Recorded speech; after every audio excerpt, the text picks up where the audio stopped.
কেমন আছো তুমি? কে আপনি? এত সহজে আমাকে ভুলে গেছো তুমি? ফালতু কথা বাদ দেন। কে আপনি সেটা বলেন। এত তাড়াতাড়ি ভুলে যাবা কোনোদিন ভাবি নাই আমি। আজব তো। কে আপনি? এত তাড়াতাড়ি সব কিছু ভুলে গেছেন? কে আপনি? পরিচয় দিবেন নাকি ব্লক মারবো?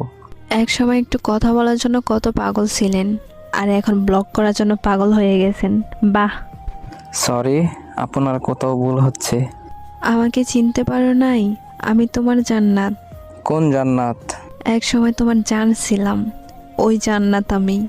সে তো অনেক আগেই মরে গেছে আমার কাছে। এত তাড়াতাড়ি মাটি দিয়ে দিলে আমাকে। সেও আমাকে জিন্দা লাশ বানিয়ে দিয়ে গেছে। পরিস্থিতির কারণে সেটা হয়েছিল, আর কিছুই না। সবাই এই কথা বলেই ছেড়ে যায়। পরিস্থিতি তো একটা বাহানা। আমি কোনো বাহানা করি নাই, সব সত্যি।